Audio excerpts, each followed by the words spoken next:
Hey guys, Divyanshu, welcome back to another episode of football daily. और episode में आगे जाने से पहले भाई सबको wish you a very very happy Holi. ये जो हिंदी इंग्लिश का मिश्रण करा ना, ये जिसका जवाब देना पड़ जाता है बहुत बार कमेंट सेक्शन में। लेकिन उसी के साथ भाई यहाँ पर सबको शुभरात का भी यहाँ पर काफी ज्यादा हैप्पी शुभकामनाएं। इफ यू वांट बोल दूसरा लेकिन एपिसोड में चलते हैं भाई सीधा। सबसे पहले अगर बात करें यहाँ पर पीएसजी में, डेफिनेटली भाई इस समय PSG equals to crucial moment plus views, समझ रहे हो। यहाँ पर सबसे पहले बात करते हैं लियोनेल मेसी के इंटरव्यू को लेके। एंड ऑफ कोर्स देखो यार, इंटरव्यू जब पीएसजी, पहले बात तो it was PSG official media वाला इंटरव्यू था, तो मैं समझ गया था। मैंने कहा देखो इसमें कुछ कंट्रोवर्शियल तो मिलेगा नहीं। दूसरी चीज यहाँ पर ऑफ कोर्स मेरे को ये भी पता था कि डेफिनेटली जब पीएसजी इसको पूरी तरीके से प्रमोट कर रही है तो इसमें ट्रांसफर स्पेकुलेशन भी नहीं होगा। और लियोनेल मेसी खुद भी नहीं चाहेगा, क्योंकि मे भी उसको खुद भी अभी भी नहीं पता है। लेकिन डेफिनेटली यहाँ पर पहले से स्पेनिश रिपोर्ट्स आ चुकी थी कि मेसी अपने ट्रांसफर रूमर्स को लेके या फिर स्पेकुलेशन फ्यूचर को लेके कुछ भी यहाँ पर डिस्क्लोज नहीं करेंगे। ऐसे में यहाँ पर लियोनेल मेसी ने अपने वर्ल्ड कप ग्लोरी के बारे में बात करा और किस तरीके से उन्होंने पहले साल में जब पीएसजी में वो आए थे, कैसे उन्होंने यहाँ पर स्ट्रगल किया, फिर अडेप्ट किया, और यहाँ पर he is actually playing his one of the best season in PSG right now. कहीं ना कहीं मेरे को लग रहा है कि जिस तरीके से बोल रहे थे, डेफिनेटली भाई स्टेइंग एट पीएसजी दिख रहा है आपको कि हाँ भाई होता हुआ दिख रहा है। लेकिन इसी के साथ यार बात करते हैं थोड़ी सी सीरियस। यार नेमार का सीजन भाई खत्म हो गया। हाल ही में 19 तारीख की बात करते हैं तो वहां पर लिले के अगेंस्ट उनको लिगामेंट में, और वो पिक्चर काफी खतरनाक भी थी, वहां पर उनको इंजरी हुई थी। और उसी से पता चल रहा था कि यहाँ पर भाई सीरियस है। स्टिल यहाँ पर पीएसजी या फिर मेसी नेमार के फैंस जो थे वो काफी ऑप्टिमिस्टिक थे कि डेफिनेटली भाई यहाँ पर नेमार शायद से बायर्न के अगेंस्ट वापसी कर सकता है, क्योंकि उसकी जरूरत है। लेकिन कल भाई पीएसजी के ऑफिशियल्स ने कंफर्म कर दिया कि Neymar rest of the season लगभग 3 से 4 महीने मिस करने वाला है। और ऐसे में यहाँ पर सर्जरी करनी ही पड़ेगी, क्योंकि इस टाइप की इंजरी का जो वापस होने के चांसेस है वो यहाँ पर कम करने पड़ेंगे और उसको खत्म करना पड़ेगा। और ऐसे में जितने में तमाम डॉक्टर्स है, तमाम यहाँ पर जितने भी स्पेशलिस्ट है इस फील्ड में, उन्होंने भी यही चीज रिकमेंड किया है कि भैया कोई रिस्क विस्क लेने की जरूरत नहीं है, इसको रश नहीं करते हैं, इसको यहाँ पर सर्जरी करते हैं 3 से 4 महीने। एंड डेफिनेटली भाई this is a big blow to PSG and Neymar as well. क्योंकि यार देखो, अगर मैं सबसे पहले पीएसजी के रेफरेंस की बात करूं, they need all the big guns. यहाँ पर बात ये नहीं है कि क्या नेमार के बिना मेसी एम्बापे कुछ कर देंगे या फिर मेसी के बिना नेमार एम्बापे, या फिर ये भी पॉइंट नहीं है कि रिसेंट टाइम्स में अगर हम जब मेसी और एम्बापे का ब्रोमांस देख रहे हैं, डेफिनेटली वो ब्रोमांस ऑन पिच केमिस्ट्री में तब्दील होगा, ये बिल्कुल होगा, और बायर्न की फटनी हुई चाहिए। लेकिन बात यह है कि जब आप इतना बड़ा टास्क करने वाले हो, आप जब यहाँ पर अलायंस स्टेडियम जाने वाले हो, जब आप यहाँ पर बायर्न म्यूनिख के होम ग्राउंड पे जाने वाले हो, और ऐसे में आपको कम बैक करना पड़ेगा, then you need all your big guns. और नेमार डेफिनेटली गन्स तो नहीं, तोप तो पक्की है। अगर नेमार के रेफरेंस से बात करूं तो वो भी अपने आप में काफी ज्यादा डिसहार्टनिंग है, क्योंकि आप हर सीजन एक अच्छी फॉर्म पकड़ते हो, इंजर्ड हो जाते हो, फिर फॉर्म खो जाती है, फिर कहीं ना कहीं वो रिकग्निशन नहीं मिलता, शैडो में रहते हो, क्योंकि आप जब नहीं होते हो तो डेफिनेटली मेसी पीएसजी को कोई तो संभाल रहा होता है, चाहे वो अभी हाल ही में मेसी हो या फिर लाइक मेसी के बिना यहाँ पर एम्बापे हो।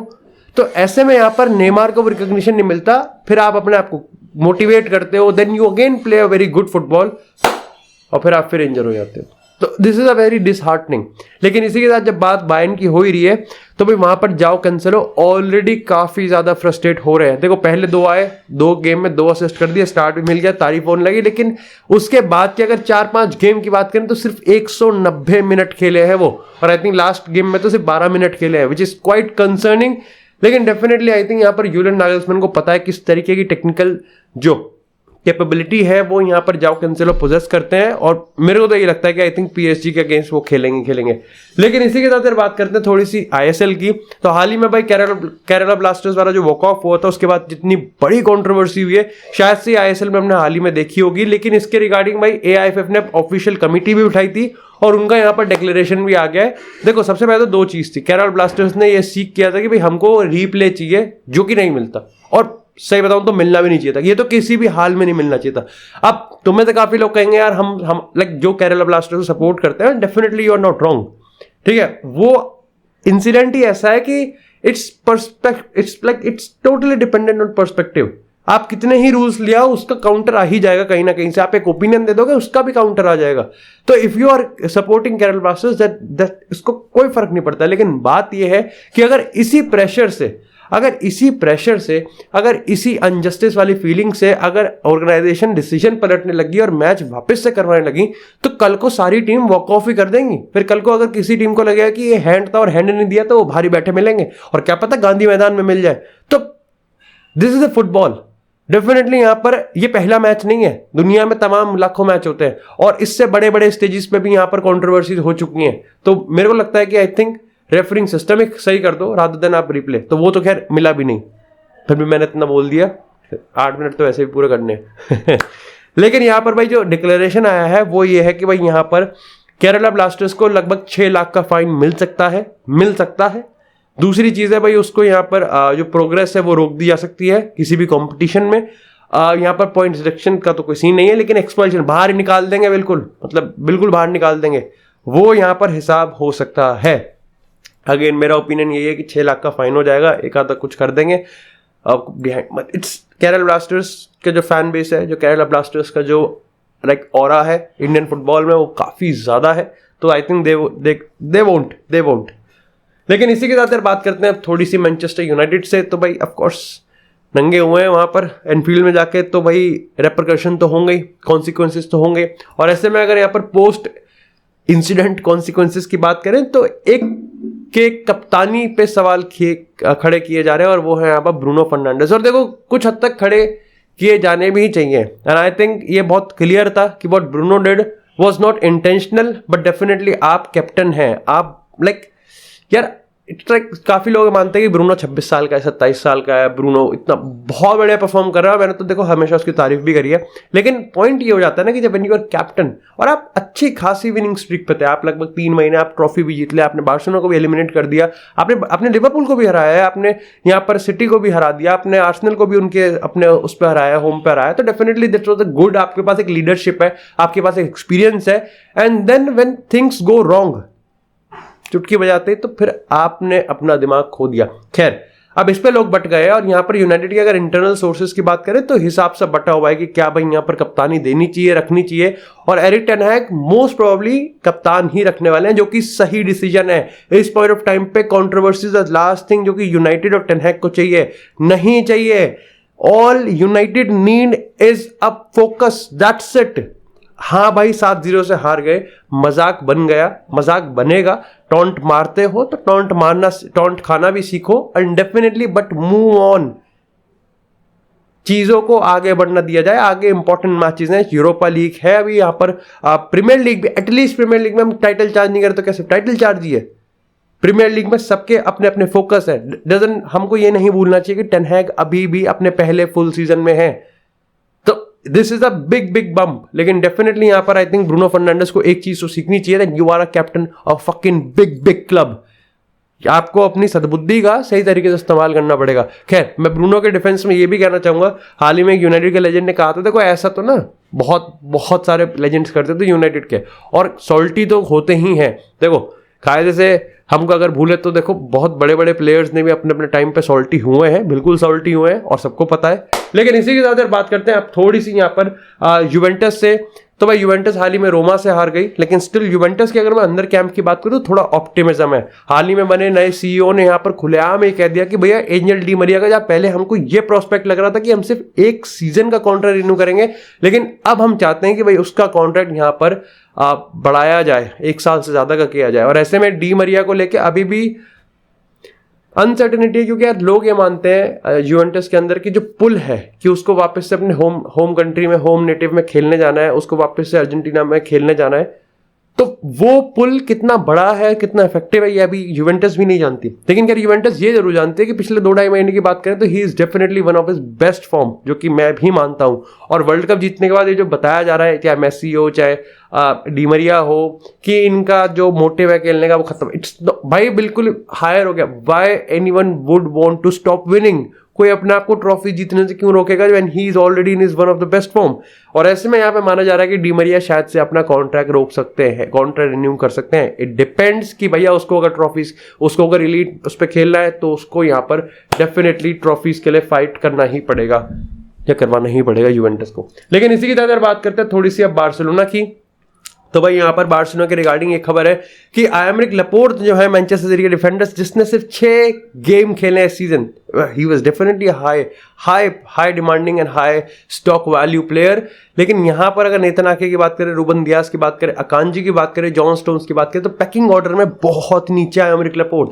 ऐसे में भाई उसने डिसीजन लिया है कि यहाँ पर वो मैनचेस्टर सिटी छोड़ना चाहता है, और तुमको पता है कि मैनचेस्टर सिटी को अगर कोई प्लेयर छोड़ना चाहता है, ही इज नॉट हैप्पी, तो पेप गार्डियोला यहाँ पर रास्ते में नहीं आते। और ऐसे में बार्सिलोना इस समय प्राइम कैंडिडेट है कि यहाँ पर वो अमेरिक लैपोर्ट को लेके आना चाहती है। लेकिन देखो ये चीजें साफ दिखती भी है कि जाबी को एक लेफ्ट फुटेड सेंटर बैक चाहिए, तभी तो मार्कोस अलोंसो को भी खिलाता है। और ऐसे में अगर मार्कोस अलोंसो के ऊपर Aymeric Laporte is the way good upgrade, सवाल ये खड़ा होता है कि भैया यहां से तुम मेरे को ये बता दो पैसे कैसे लेके आओगे, बिकॉज येवियर तेबस तो बकचोदी करेगा।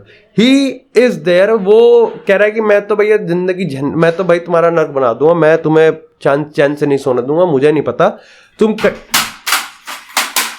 वो कह रहा है कि भाई मुझे नहीं पता, तुम कहीं से भी लाओ 170-160 मिलियन, तुम बेचो, तुम यहाँ बुध बाजार में, मंगल मार्केट में तुम कुछ नहीं करो, तुम मर्चेंडाइज बेचो, तुम मेसी की पुरानी बार्सिलोना की जर्सी लेके आको, कुछ भी करो, लेकिन तुम पैसे जनरेट करो। ऐसे में पॉइंट यहाँ पर यह है कि बार्सिलोना असेंसियो को भी फ्री एजेंट के तौर पे लेके आ रही है, लेकिन अभी कंफर्म नहीं है, क्योंकि असेंसियो रियल मैड्रिड भी रुक सकता है, देखना पड़ेगा यार। आई थिंक ये पता है बार्सिलोना कॉम्प्लिकेटेड सिचुएशन में क्यों आ जाती है, because they need to invest and they are in a financial crunch. लोग भूल जाते हैं कि लपोर्ता लिटरली रात दिन मतलब कुछ ना कुछ तिकड़मबाजी चला ही रहा है, just because Barcelona stay relevant in the transfer market as well. तो वो कहीं ना कहीं हिसाब से बन रहा है, जबकि लोग वो आता ना कि जब आप 150-200 मिलियन खर्च कर देते तो लोग आपकी एक्चुअली में जो डिफिकल्टी है और एक्चुअली में आप कितने ज्यादा कीचड़ में फंसे हुए हो वो भूल जाते हैं। तो कहीं ना कहीं मेरे को लगता है ये भी तेवस बार बार यही याद दिलवा देता है कि हाँ भाई तुम्हारे फाइनेंशियल क्रंच भी आ रहा है, और उसको वापस से लपोर्ता बाईपास भी कर देता है। लेकिन इसी के साथ बात करते हैं अब थोड़ी सी रियल मैड्रिड की। तो सबसे पहले तो भाई रियल मैड्रिड में अब ये बड़ी खबर आ रही है कि टोनी क्रूज ने बैक स्टेज, यहाँ पर अगर हम बात करें अंदर के सोर्सेज बता रहे हैं कि रियल मैड्रिड में 1 साल और रुकने का डिसीजन ले लिया है। बिग डिसीजन भाई, बहुत सही डिसीजन है, इससे बेहतरीन डिसीजन कुछ नहीं हो सकता। और ये मेरे को कंफर्म था कि इधर he will stay for 1 more year और इधर ही विल रिटायर, कहीं और जाने का कोई मतलब नहीं बनता और कोई मोटिव भी नहीं है, because Toni Kroos staying in real Madrid मतलब उसको पूरा स्टार्ट मिलेगा, पूरी इज्जत मिलेगी, पूरा पैसा मिलेगा और पूरा फेम मिलेगा, स्टेटस मिलेगा, and definitely he is in one of the biggest club. तो किसी और क्लब में जाने का कोई मतलब बनता नहीं है।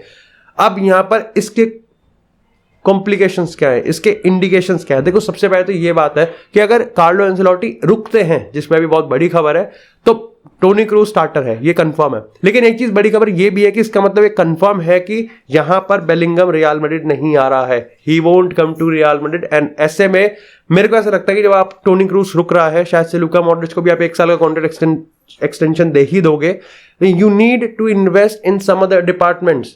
अगर हम बेंजिमा की बात करें तो बेंजिमा के अराउंड आपने स्क्वाड बिल्ड किया, क्योंकि आप पिछले season champion league, La Liga जीत गए, आपने यहाँ पर मुंह की खा ली। अब नहीं आप बेंजिमा को गाली दे सकते हो, क्योंकि बेंजिमा ने नहीं कहा था कि मैं यहाँ पर 25 साल का हूँ, 35 साल का है तो 35 साल की तरह खेलेगा। और यहाँ पर अब आप कहीं ना कहीं ना घर के रहे ना घाट के रहे, इधर खाई और इधर कुआं है। तो definitely you need to invest इधर इन द स्ट्राइकर डिपार्टमेंट और यहाँ पर राइट बैक डिपार्टमेंट, जहां पर अभी तक तो रियल मैड्रिड चौड़ में ही है, ये चौड़ में ही है। इनको लग रहा है कि लुकास वास्केस और कारवाल अभी भी अपने प्राइम में खेल रहे हैं, एक का तो प्राइम आया ही नहीं, कभी था भी नहीं। तो वो मेरे को लगता है कि कोई हिसाब बनता नहीं है, और बेलिंगम तो खत्म चौड़। लेकिन इसी के साथ भाई यार कार्लो एंसेलोटी की माने तो भाई, और तुमको पता है जो कंट्रोवर्सीज हो रही हैं इस समय बैक स्टेज रियल मैड्रिड और कार्लो एंसेलोटी के बीच में, जिस तरीके के रिजल्ट आ रहे हैं, हेल्प नहीं हो रही है, बिल्कुल भी हेल्प नहीं हो रही है। चाहे हम एथलेटिको मैड्रिड की बात करें, चाहे हम बार्सिलोना की बात करें, फिर अब रियल बेटिस की बात करें। एक लिवरपूल का जो बम्प आया था वो तगड़ा आया था, और मेरे को लगता है चैंपियन लीग में वो गेम्स आती हैं। लेकिन अगर आप ऐसे high end to end game पे जाते हो तो प्रोबेबिलिटी बट जाती है भाई। कोई अगर आ गया ना अपनी पे सामने वाला टीम और लिटरली रियल बेटिस से तगड़ा कर गया, फिर चौड़ खत्म हो जाएगी और फिर बहुत खानी पड़ेगी गालियां, फिर जितनी भी चौड़ थी सारी निकल जाएगी 2 मिनट में। लेकिन यहाँ पर ये बताया जा रहा है कि सबसे पहले तो कार्लो एंसेलोटी इस चीज़ पे ब्लेम करते हैं कि बोर्ड ने बैक नहीं किया। वो चाहते थे कि अटैक में इन्वेस्ट हो, वो चाहते थे कि यहाँ पर और डिपार्टमेंट में इन्वेस्ट किया जाए, लेकिन बोर्ड ने मना कर दी। यहाँ पर बोर्ड की मैं गलती मानता हूँ, बिल्कुल फ्लोरेंटिनो पेरेज बिल्कुल पता नहीं क्या किस बात की चौड़ है, किस बात का ओवर कॉन्फिडेंस है और किस बात की फ्यूचर प्लानिंग है कि प्रेजेंट ठुक रहा है अपना। लेकिन यहाँ पर मैं कार्लो एंसेलोटी को भी थोड़ा सा ब्लेम करता हूँ कि I think you didn't have a plan B, और आपका प्लान ए भी सिर्फ चैंपियंस लीग में चल रहा है, because it's not viable for consistency, it's not viable for longevity, और तभी आप ला लीगा में भी चुद रहे हो और चैंपियंस लीग में आप खेल जाते हो क्योंकि वन ऑफ गेम होता है, सीधी सी बात है। लेकिन दूसरी चीज़ ये भी है कि कार्लो एंसेलोटी मानते हैं कि शायद से रियल मैड्रिड एक्चुअली में कभी चाहती ही नहीं थी कि भाई मैं यहाँ पर इस सीजन के बाद रुकूं, और कहीं ना कहीं इसलिए उन्होंने यहाँ पर मेरे साथ इन्वेस्ट करना भी जरूरी नहीं समझा। ऐसे में यहाँ पर एथलेटिक के एक्सक्लूसिव रिपोर्ट ने कंफर्म किया है कि अगर यहाँ पर कोई भी big major title, La Liga तो आ ही नहीं सकता, कोपा डेल रे या फिर अगर चैंपियंस लीग की बात करें तो अगर इनमें से जीतने में नाकाम रहते हैं कार्लो एंसेलोटी तो डेफिनेटली रियल मैड्रिड के साथ वो कंटिन्यू नहीं करेंगे। ऐसे में कार्लो एंसेलोटी खुद ये मानते हैं कि इस समय उनकी जॉब रियली खतरे में है।